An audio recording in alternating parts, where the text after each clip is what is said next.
கர்நாடகாவில் உற்பத்தி ஆகி 30 கிலோமீட்டர் மட்டும் தான் பாஸ் ஆகுது ஆந்திராவுக்குள்ள குப்பம் ஏரியாவில்.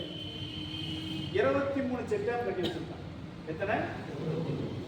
அந்த 30 கிலோமீட்டர் பார்த்தா ஆத்துல தண்ணி நின்றுட்டே இருக்கு. இந்த தடுப்பணையில் தண்ணி நின்னா அந்த செவத்துல அங்க முட்டிக்கு. யோசிச்சு பாரு. பெருசெல்லாம் டேம் எல்லாம் கட்டவே இல்லை. எல்லாமே 4 அடி 5 அடி உயர தடுப்பணை, அவ்வளவுதான். மணல் தேக்கிக்குது, மணலே அள்ளிட்டு போயிடுறாங்க. அவங்க பயன்படுத்திக்கிறாங்கல்ல. கர்நாடகாவிலிருந்து வர்ற மணல் அங்க தேக்கிக்குது, மணலையும் எடுத்துக்கிறாங்க. தண்ணி என்ன நின்றுட்டு இருக்கு. 2 பக்கம் ஓசை சிறப்பாக நடக்குது. எல்லா புதிய தினங்களும் தண்ணி எடுத்துக்கிறாங்க. ஆனா தமிழ்நாட்டுல தடுப்பணை, நீங்க தமிழ்நாட்டுக்குள்ள நுழைஞ்சுட்டா நீங்க எங்க நேரம் காஞ்சிபுரம் வந்தா தடுப்பணையும் உங்களுக்கு கிடைக்கும். எல்லாமே மணல் அள்ளி அள்ளி பூராமே இங்க மேல தண்ணி போற இடம், வெளியேற இடம், மதுரை மேல இருக்குது, ஆறு கீழே போயாச்சு.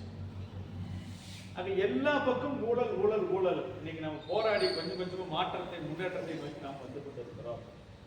இந்த மாநாட்டுக்கு நீங்கள் எல்லோரும் இங்க ஒரு குழுவாக சேர்ந்து ஒவ்வொரு ஊராட்சி வாரியாக போய் ஒவ்வொரு ஊராட்சிக்கும் நிர்வாகிகள் ஒவ்வொருத்தரும் பொறுப்பெடுத்துக் கொண்டு ஒவ்வொரு ஊராட்சியிலும் ஒரு வண்டி வச்சீங்கன்னா, 25 ஊராட்சிக்கு போனீங்கன்னா ஒவ்வொரு ஊராட்சியிலும் ஒரு வண்டி வச்சா ஒரு ஊராட்சி 25 ரூபாய் எத்தனை பேர் ஆச்சு கணக்கு போட்டு பாருங்க. சர்வசாதாரணம் 1000 பேர் நீங்க திரட்டிட முடியும்.